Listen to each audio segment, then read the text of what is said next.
Você já se sentiu à deriva? Como se os dias passassem um após o outro e a sensação de estar no controle, de viver com um propósito claro, parecesse escapar por entre os dedos? Talvez você acorde com ótimas intenções. Hoje vai ser diferente. Hoje vou ser mais disciplinado, mais focado, mais presente. Mas aí a vida acontece. As distrações surgem, a procrastinação bate à porta, a ansiedade sussurra dúvidas no seu ouvido, e quando você percebe, o dia acabou e a frustração toma conta. Essa busca por disciplina, por um sentido maior, não é nova. É uma jornada humana universal. Mas e se eu te dissesse que existe um mapa, um guia milenar, repleto de sabedoria prática, capaz de transformar essa luta diária em uma jornada vitoriosa? E se esse guia não fosse um livro de autoajuda moderno, mas a própria palavra de Deus? Muitos veem a Bíblia apenas como um livro de histórias antigas ou regras religiosas. Mas ela é infinitamente mais do que isso. É um manual para a vida, divinamente inspirado, que contém princípios poderosos para cultivar não apenas a fé, mas também a disciplina, a resiliência e um propósito inabalável. Hoje, vamos mergulhar fundo em 5 hábitos bíblicos que têm o poder de revolucionar sua vida, trazendo mais disciplina e um senso profundo de propósito. Não são fórmulas mágicas, mas práticas consistentes, alicerçadas na rocha eterna, que podem te ajudar a construir uma vida com significado, mesmo em meio ao caos do mundo moderno. Prepare-se para descobrir como a sabedoria antiga pode ser a chave para a transformação que você tanto busca. O primeiro e mais fundamental hábito é o alicerce sobre o qual todos os outros se constroem. Buscar a Deus antes de qualquer outra coisa. Pense nisso. Como podemos esperar ter disciplina e propósito em nossa vida se não nos conectamos diariamente com a fonte de toda a força e de todo o propósito? Jesus nos ensinou isso de forma muito clara em Mateus 6,33. Mas buscai primeiro o reino de Deus e a sua justiça, e todas estas coisas vos serão acrescentadas. Isso não é apenas um conselho espiritual, é um princípio de ordem e prioridade para a vida. Colocar Deus em primeiro lugar, logo no início do dia, ajusta o nosso foco, alinha nosso coração e nos dá a perspectiva correta para enfrentar os desafios que virão.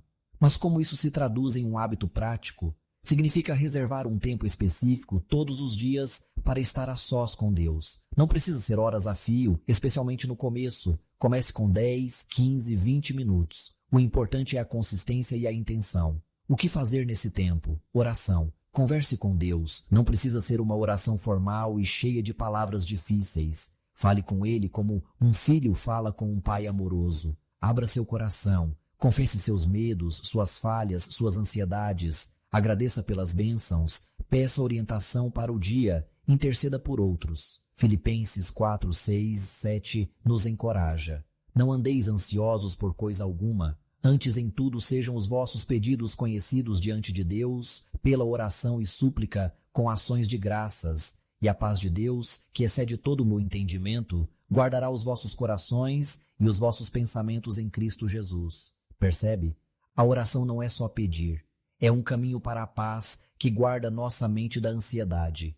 É aqui que começamos a encontrar força nas promessas de Deus contra o medo. Leitura da palavra. Abra a Bíblia. Não leia apenas por ler, mas busque ouvir a voz de Deus através das Escrituras. Comece por um evangelho, como João ou Marcos, ou pelos Salmos, ou Provérbios. Leia um pequeno trecho e reflita sobre ele. O que Deus está dizendo para você através dessas palavras hoje? Silêncio e meditação. Reserve alguns minutos apenas para ficar em silêncio na presença de Deus. Aquiete sua mente das muitas vozes e ruídos do mundo. Ouça. Muitas vezes é no silêncio que percebemos a direção e o consolo do Espírito Santo. Porque isso gera disciplina e propósito. Disciplina. Começar o dia buscando a Deus exige disciplina. É escolher o essencial sobre o urgente. É treinar sua vontade para priorizar o relacionamento com o Criador. Essa disciplina inicial transborda para outras áreas da sua vida. Propósito. Ao se conectar com Deus, você começa a entender melhor quem Ele é e quem você é nele. Você recebe clareza sobre seus dons, seus chamados e como Ele deseja usá-lo no mundo. Seu propósito deixa de ser uma busca egocêntrica e passa a ser uma colaboração com o plano divino. A comunhão diária realinha sua bússola interna para o verdadeiro norte. Força contra o medo. É nesse momento de comunhão que absorvemos promessas como a de Isaías 41:10. Não temas, porque eu sou contigo. Não te assombres, porque eu sou o teu Deus. Eu te fortaleço e te ajudo e te sustento com a destra da minha justiça. A presença de Deus, buscada diariamente, é o antídoto mais poderoso contra a ansiedade e o medo. Não subestime o poder transformador deste primeiro hábito. É a sua fonte de abastecimento diário. Sem ele, os outros hábitos podem se tornar apenas tarefas vazias. Comece aqui. Comprometa-se a encontrar Deus antes de encontrar o mundo a cada manhã. Hábito 2. A ruminação deliberada na palavra. Uma vez que estabelecemos o hábito da comunhão diária, o próximo passo é aprofundar nosso relacionamento com a palavra de Deus através da meditação bíblica. E aqui não estou falando da meditação oriental que busca esvaziar a mente, mas da meditação bíblica que busca encher a mente com a verdade de Deus. O Salmo 1:3 descreve o homem bem-aventurado. Bem-aventurado o homem que não anda segundo o conselho dos ímpios, nem se detém no caminho dos pecadores, nem se assenta na roda dos escarnecedores. Antes tem o seu prazer na lei do Senhor, e na sua lei medita de dia e de noite. Pois será como a árvore plantada junto a ribeiros de águas, a qual dá o seu fruto no seu tempo. As suas folhas não cairão, e tudo quanto fizer prosperará. Meditar na palavra é mais do que apenas ler. É ruminar. É pegar um versículo, uma passagem, uma verdade bíblica e mastigá-la mentalmente ao longo do dia. É pensar sobre seu significado, suas implicações e como aplicá-la à sua vida. É permitir que a palavra penetre fundo no seu coração e transforme sua maneira de pensar e agir. Josué 1:8 também nos dá uma ordem clara e uma promessa. Não se aparte da tua boca o livro desta lei. Antes medita nele dia e noite, para que tenhas cuidado de fazer conforme a tudo quanto nele está escrito, porque então farás prosperar o teu caminho e serás bem-sucedido. A meditação leva à obediência, e a obediência leva a uma vida próspera e bem-sucedida aos olhos de Deus. Como praticar a meditação bíblica? Escolha um versículo ou passagem. Durante seu tempo de comunhão matinal, peça a Deus para destacar uma palavra específica para você naquele dia. Pode ser um versículo que te desafiou, consolou ou instruiu. Memorize, se possível. Tente memorizar o versículo. Isso te ajuda a carregá-lo consigo durante o dia. Escreva-o em um cartão, coloque-o como papel de parede no celular, repita-o mentalmente. Reflita profundamente. Pergunte-se: o que este versículo revela sobre o caráter de Deus, seu amor, sua justiça, sua santidade, sua fidelidade? O que ele ensina sobre mim, sobre a natureza humana, sobre o pecado, sobre a graça? Existe um mandamento a obedecer? Uma promessa a reivindicar? Um exemplo a seguir?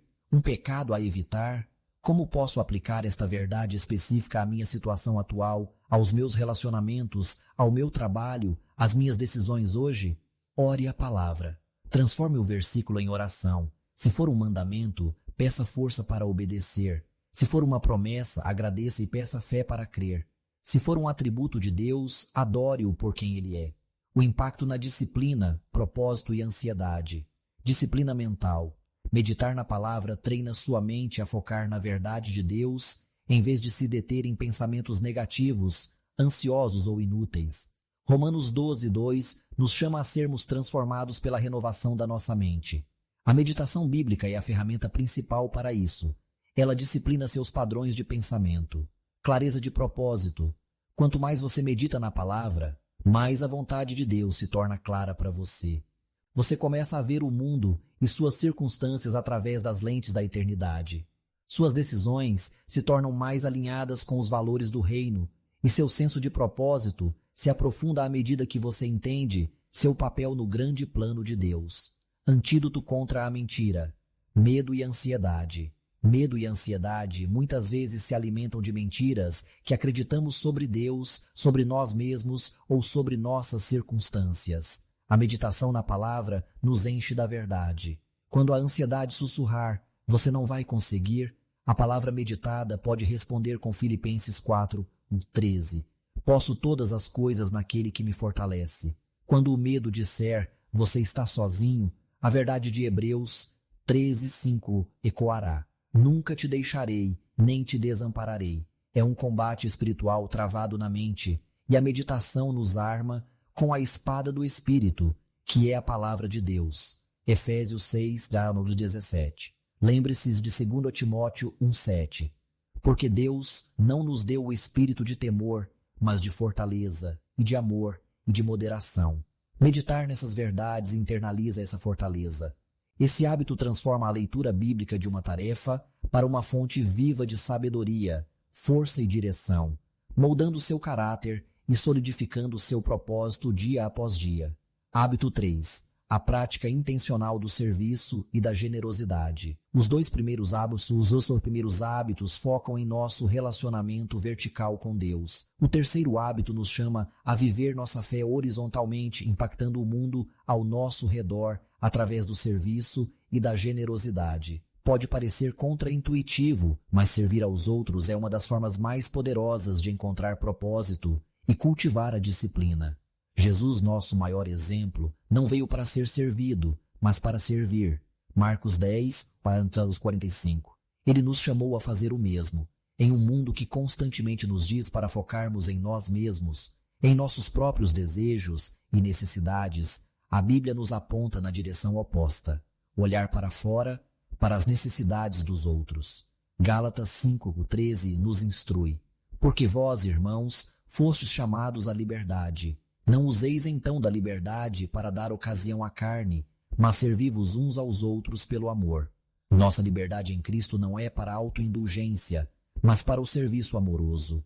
Como cultivar o hábito do serviço e generosidade? Mude o foco. Comece conscientemente a procurar por oportunidades de servir no seu dia a dia. Pode ser algo pequeno, ajudar um colega de trabalho, ouvir um amigo que está passando por dificuldades, fazer uma tarefa doméstica sem que ninguém peça, ceder seu lugar no ônibus. Use seus dons. Deus deu a cada um de nós dons e talentos únicos. 1 Pedro 4:10. Identifique seus dons. Ensinar, encorajar, ajudar, administrar, etc.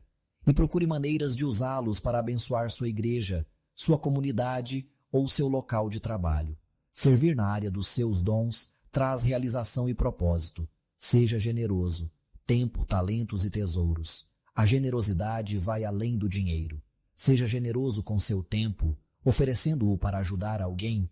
Seja generoso com seus talentos, colocando-os a serviço. E sim, seja generoso financeiramente, contribuindo para a obra de Deus e ajudando os necessitados.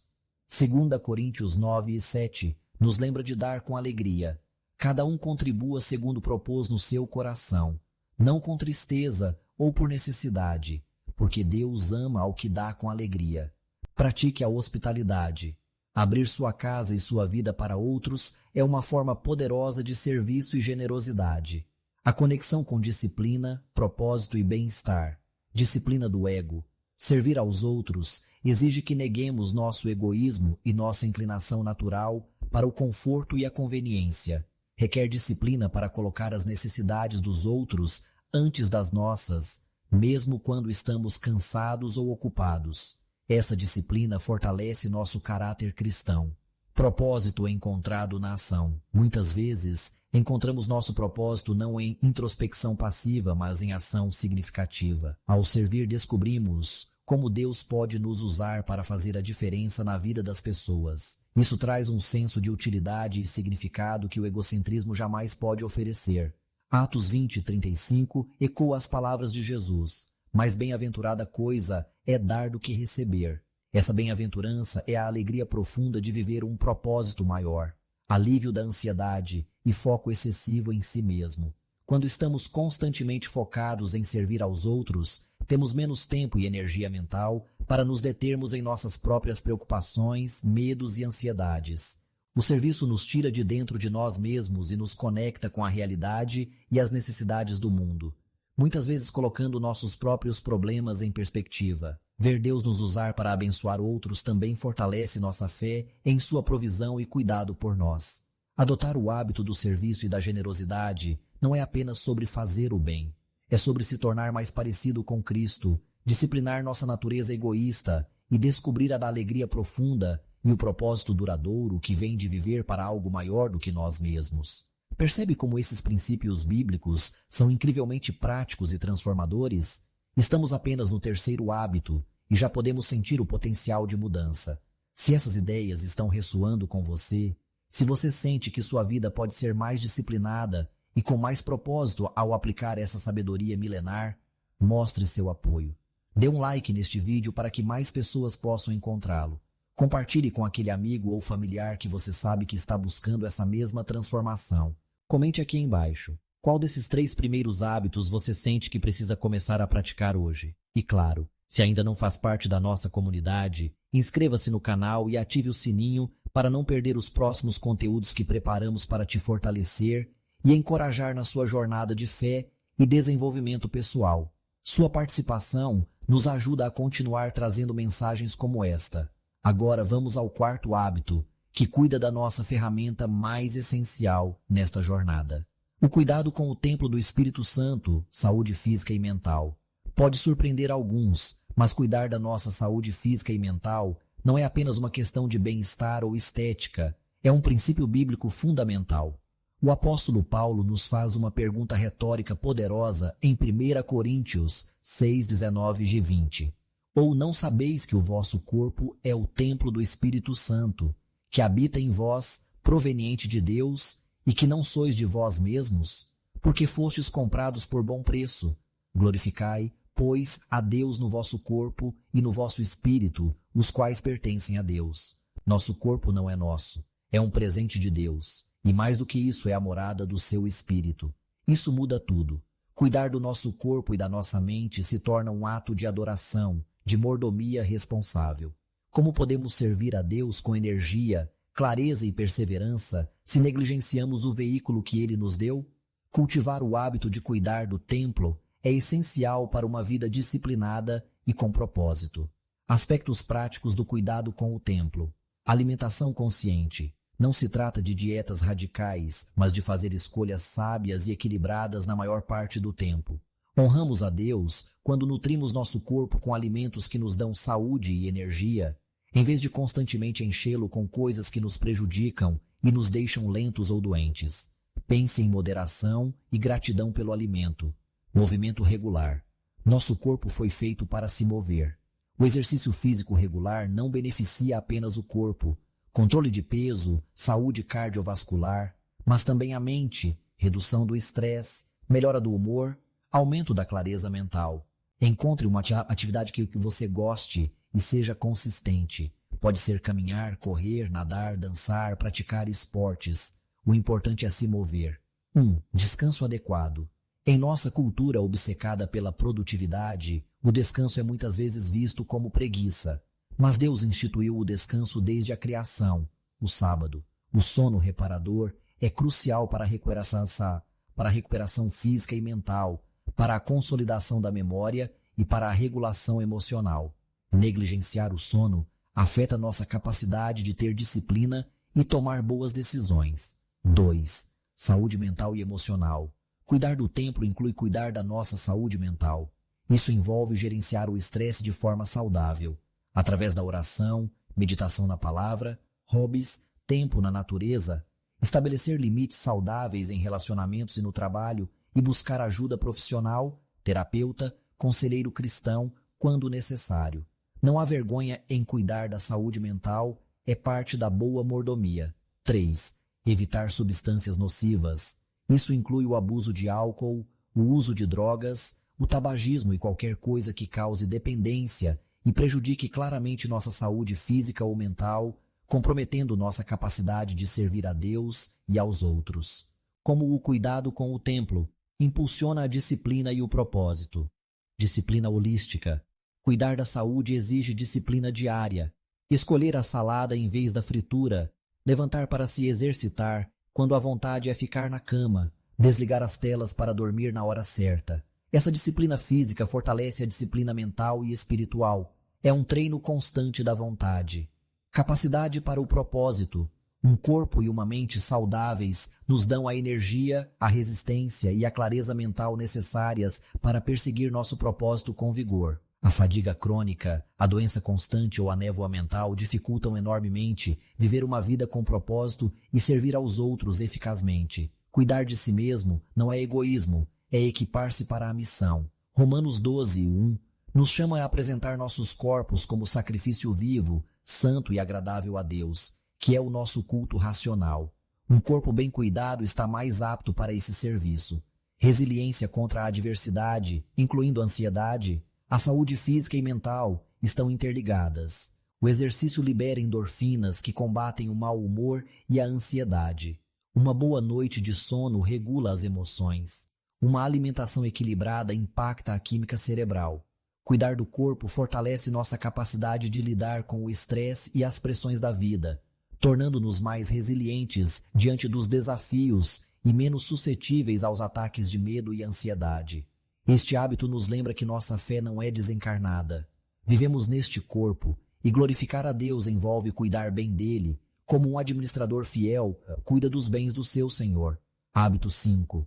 A busca por prestação de contas e comunidade autêntica. Finalmente, o quinto hábito bíblico essencial para uma vida disciplinada e com propósito é algo que vai contra o espírito individualista da nossa época. Buscar e cultivar relacionamentos de prestação de contas e comunidade autêntica.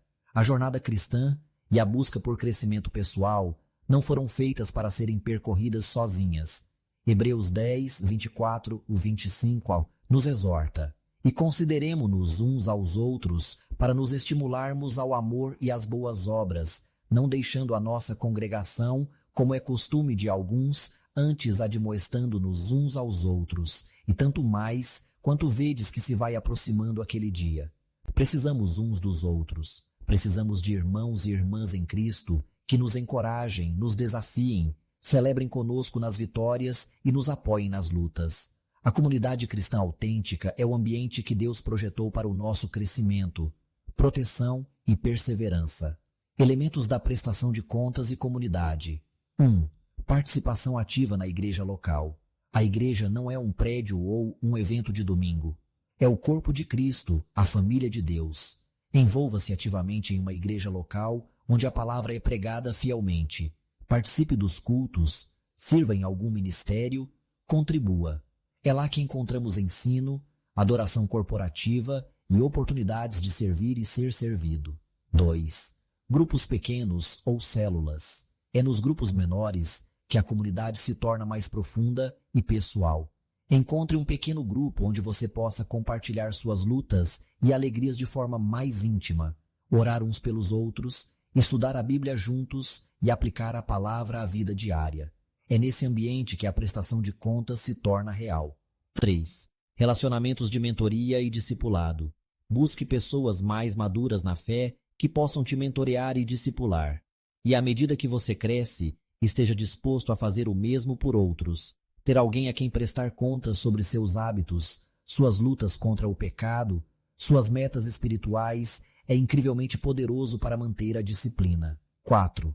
Autenticidade e vulnerabilidade. A comunidade verdadeira floresce onde há honestidade. Tiago 5,16 diz: confessai as vossas culpas uns aos outros e orai uns pelos outros para que sareis. Precisamos de espaços seguros onde possamos ser reais sobre nossas dificuldades, sem medo de julgamento, mas com a expectativa de receber graça, oração e apoio.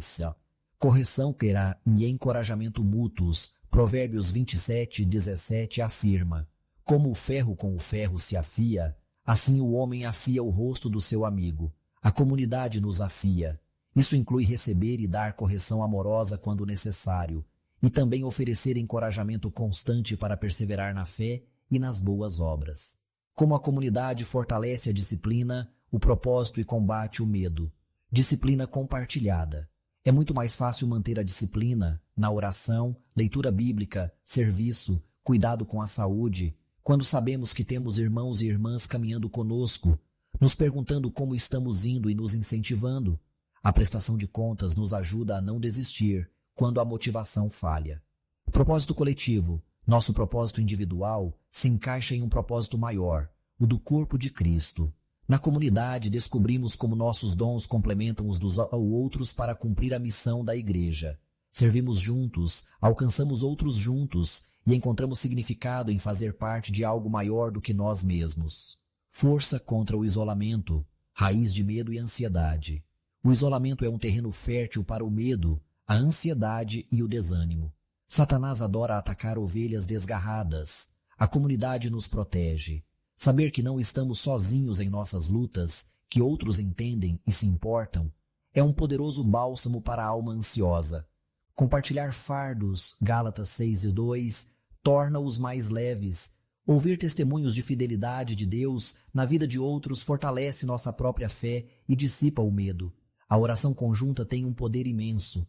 Não tente viver a vida cristã ou buscar crescimento pessoal isoladamente. Foi projetado para ser uma jornada comunitária. Busque ativamente esses relacionamentos que te edificarão, te desafiarão e te sustentarão no caminho da disciplina e do propósito. Conclusão: construindo uma vida sobre a rocha. Aí estão eles, 5 hábitos bíblicos poderosos para transformar sua vida, trazendo mais disciplina e um propósito claro e inabalável. 1. A prioridade da comunhão diária com Deus, o alicerce de tudo. 2. A ruminação deliberada na palavra, enchendo a mente com a verdade. 3. A prática intencional do serviço e da generosidade, encontrando o propósito ao olhar para fora. 4. O cuidado com o templo do Espírito Santo, honrando a Deus com o nosso corpo e mente. 5. A busca por prestação de contas e comunidade autêntica, a força de caminhar juntos. Estes não são apenas hábitos de autoajuda com uma roupagem cristã. São disciplinas espirituais profundamente enraizadas na palavra de Deus, praticadas por santos ao longo dos séculos e que têm o poder, pela graça de Deus, de nos moldar à imagem de Cristo. Construir esses hábitos não acontecerá da noite para o dia. Exigirá intencionalidade, perseverança e, acima de tudo, dependência do Espírito Santo. Haverá dias em que você falhará. Nesses dias não se entregue ao desânimo ou à condenação. Lembre-se da graça de Deus, confesse sua falha, levante-se e recomece. A jornada da disciplina e do propósito é uma maratona, não uma corrida de 100 metros. E lembre-se, especialmente nos momentos de medo e ansiedade, que você não está sozinho. Deus prometeu estar com você, fortalecê-lo e sustentá-lo. Suas promessas são a nossa âncora. A comunhão com Ele, a meditação em sua palavra e o apoio da comunidade são seus recursos divinos para encontrar paz e coragem. Comece pequeno. Escolha um desses hábitos para focar nesta semana. Dê um passo de cada vez. Mas comece. A vida disciplinada e com o propósito que você anseia não é um sonho distante. É uma possibilidade real quando construímos nossa vida sobre a rocha que é Cristo e sua palavra. Que Deus te abençoe ricamente enquanto você busca viver uma vida que o honre em cada detalhe, uma vida de disciplina, propósito e profunda alegria nele.